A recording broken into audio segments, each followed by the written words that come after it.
If you're a gunsmith or a hobbyist working on barrels, you're probably familiar with Forster's extensive lineup of headspace gauges. But recently, they've added to that gunsmithing and chambering tooling lineup. That's what we're going to cover in this video. Hey guys, Gavin here from UltimateReloader.com. We're going to talk about Forster's new gunsmithing tools in their gunsmithing lineup. But we've also got a really fun project that we're going to work on in this video, chambering this Shorty 6.5 Creedmoor barrel. So as I mentioned at the beginning of the video, most of you know that Forster makes great high quality headspace gauges. Your go gauge, your no-go gauge, your field gauge, and they also make an 11-piece set for select calibers that's going to take you all the way from minimum to maximum. So what I've got here is the SAMI diagram for 6.5 Creedmoor. We've got this 6.5 Creedmoor project here. What we're looking at is, for the chamber, the base to datum, the datum line on the shoulder of the chamber. And SAMI specifies for the Creedmoor family, they're all the same, 22, 6, 25, and 6.5. That base to datum value can vary from 1.541 to 1.551. Well, it just so happens this 11-piece set goes from 1.541 all the way to 1.551. Now, I've set a Forster go and no-go gauge in the background here. That's at the 1.541 and 1.545 levels. So as you can see here, we can go way beyond no-go. And where this is especially helpful is when we're inspecting a barrel that we've chambered, or even a customer's rifle that they've bought in, and you want to answer the question, where is my headspace? With this set, we have 1/1000th of an inch basically resolution on answering that question. And we should be able to get bolt drag coming down and feeling that slight resistance, and that's where we know we're pretty much at that specific value. So as a part of this project, we're going to use this 11-piece set to verify exactly where our headspace is within 1/1000th of an inch at the end of the project. So, headspace gauges, Forster's got you covered. What's new is chambering reamers is one of the things. These chambering reamers have a conventional 7/16 inch shank. They use standard pilots for the pilot bushings. And what's unique about this particular reamer, if you take an up close look, you're going to see these relief cuts that are staggered basically on every other flute. This is a 6-flute design for this particular reamer. And, you know, discussing with Vince Alber and Pete Alber, part of the family ownership, this project, they have extensive background knowledge, expertise in manufacturing when it comes to specialty cutters and reamers. So the addition of these relief cuts on every other flute, for instance, are something new that I'm looking forward to trying, and evidently reduces cutting pressure, cuts cleaner, that kind of thing. Okay, so the chambering reamers are going to be available currently, as of the filming of this video, in 223 Remington, 6mm Creedmoor, 6.5 Creedmoor, 308 Winchester, and 33XC. So it's likely that there's going to be more in the future, and of course we'll keep you up to date on that. Now, if you have a piloted bushing, you're going to need pilots.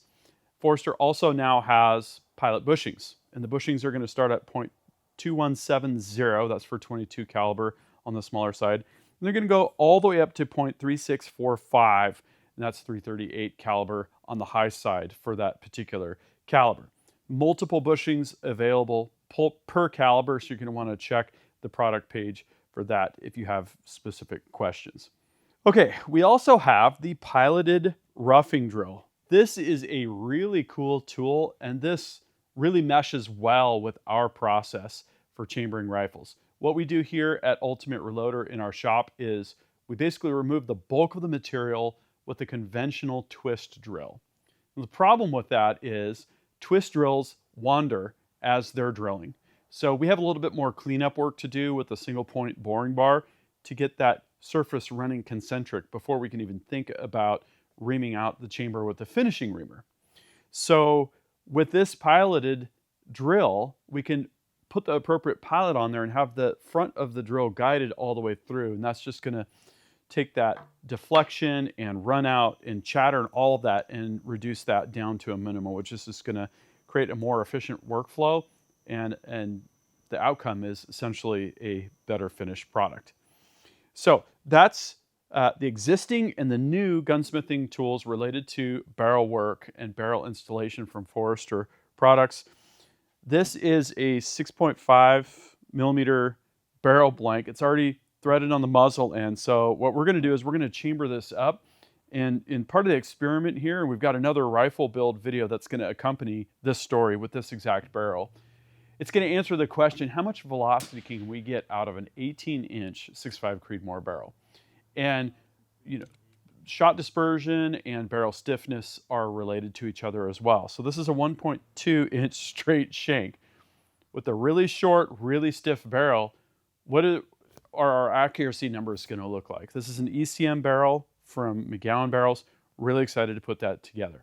Okay, so I'm going to put the rest of my plans together, take some measurements, and I'm going to guide you through the process where it applies to these specific tools as a part of the chambering process. Let's do this. So I've got the barrel installed in the lathe. We used the barrel extension and got this running within about 0.5 of an inch. And what we're going to do next is we're going to do our pre-drilling of the chamber so that we can get the indicator into the throat area for our final dial. And this is where we're going to use the piloted roughing drill. And what I've done here is I've looked at the different pilot bushings that I have, and what we're looking for is just a nice slip fit, a bit of friction, but not too much. And so it looks like 0.2555 is going to be our number. Conveniently, that's the pilot bushing that came with the chambering reamer. So this is going to be good to go when we get to that point in the game. So there's a screw here on the end of the piloted bushing area, and we'll just go ahead and slip that on. Put our screw back on. And that will get us all set for our pre-drilling. Use an Allen key here, snug that up a little bit. All right, that's ready to install in the drill chuck. Okay, so we're ready to chuck up the piloted roughing drill here. And as I'm preparing for a build, there's two things that I care about at this point in the game.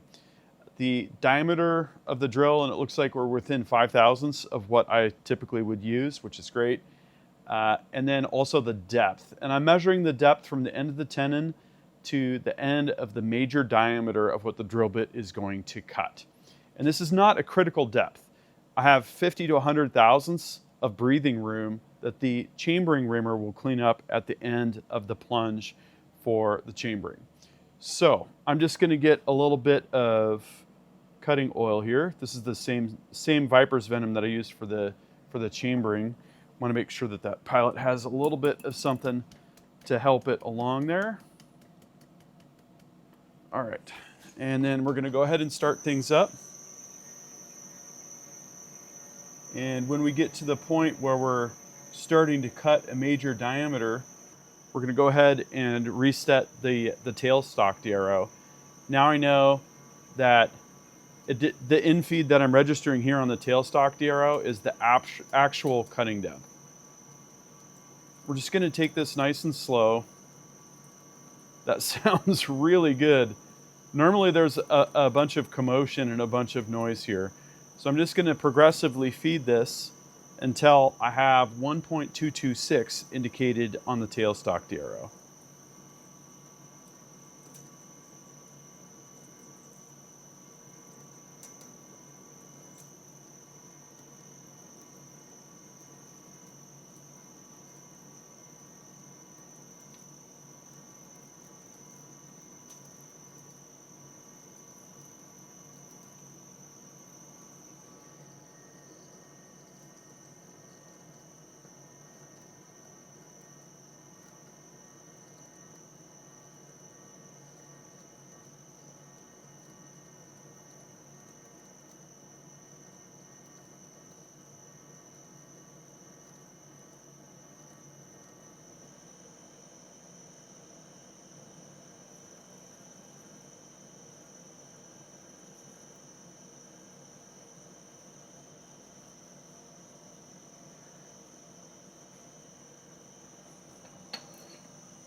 Okay, so we're done with the pre-drill. Let's go ahead and take a look at what kind of run out we ended up with here. Yeah, it's a very small amount of run out for a drilling operation. Somewhere around a 0.5 of an inch. That's gonna be really easy to clean up with our boring bar. So it's time to ream the chamber. I've got the Forster chambering reamer secured in my rigid reamer holder. This was drilled and single point bored in place so that we know there's perfect concentricity between the spindle bore and the rigid reamer holder. So we're gonna bring this up, and the first thing I'm gonna do, I'm gonna put a little bit of lube here. So we're gonna establish our zero. And for my particular system, the zero is at this corner where the major shoulder diameter is present on the reamer. So what I'm gonna do is get this in here. I'm gonna get it close, and then I'm gonna turn on the lathe super slow, because we're actually gonna do a very slight cut here. Okay, so I'm looking with my loop here at when the major diameter portion of the reamer starts to cut at full diameter. Right there. We're gonna zero our tailstock DRO, and then also bring up our bump stop so that we can re-zero this position with each successive plunge. So with that established, we can now take our first cut. Also need to zero the Z-axis so that we can tell if we have any movement there. Okay, so we'll back this out a little bit. We're gonna go ahead and cut until we feel a little bit of resistance. Somewhere around a 1/2 inch for the first plunge.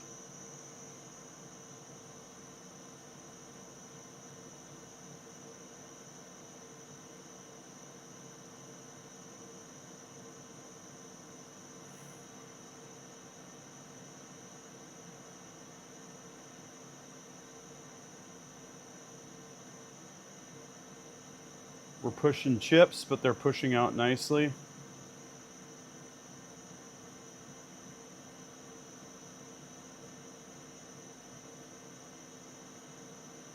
Seven, 8, 9, 5, right there.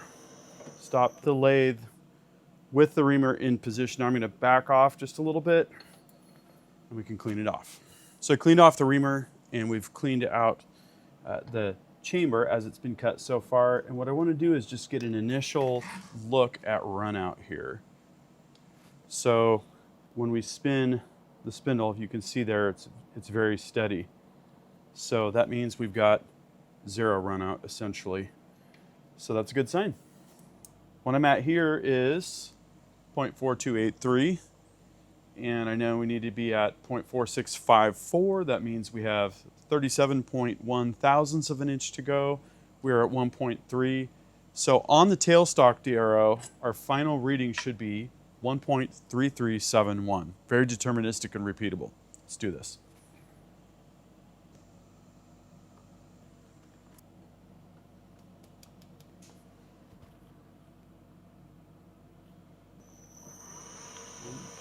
.3371.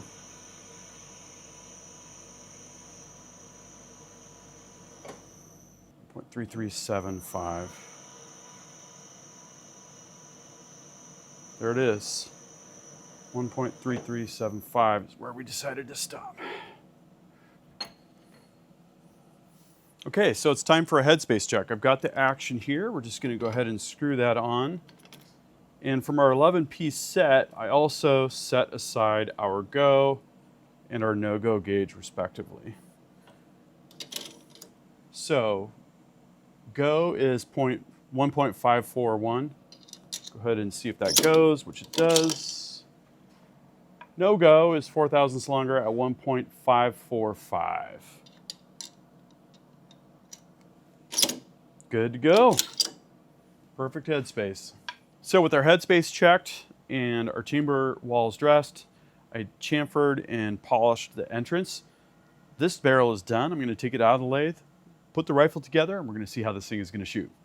All right, so time to get the action installed on the barrel for good. Gonna get this clocked in here. There we go. That's good enough. Okay. Go ahead and tighten that down. All right, so now we can actually torque the barrel down. We've got our 1934 Armory internal action wrench. This torque wrench is set to 75 foot-pounds. That's that. And what I've done is I've set out our gauges from the 11-piece set. We've got go, and then +1, +2, +3, and +4 thousandths is no-go. So this is cool. I'm going to be able to actually see what the headspace is. We've already checked it on the lathe, so we know it's between go and no-go. So here we go. Go +1. That is stiff. Okay. So that is probably where we're at, is 1.542, which would be go +1 thousandth of an inch. We'll just confirm here that go +2, yep, does not go. So we're basically go +1, and that's good information to have. We're well within the range. We're a little bit more towards the tight side, but we have plenty of room. That's really cool. So here it is. This is the finished rifle, fully assembled. I ended up going with an Omega 300 from Silencer Co., and that really rounded out this package. So in terms of shooting, I'm going to cover this a little bit more in my Wux Furiosa story. So if you're interested in that, watch for that on the channel, and you're going to want to check that out. There's a lot of cool details with this particular stock. I've also got a video on the 1934 BE1 action. I also have a video on the Telson Target Master to 5-25 by 56. Okay, so I went and I shot the rifle. I went straight to 100 yards prone. Oh, wow, okay. With a bipod and a rear bag. Shot a 3-shot group, adjusted my zero, and confirmed the zero, went straight up to the ridge line and did some shooting at 200. What I really liked about this rifle, first of all, everything functioned perfectly.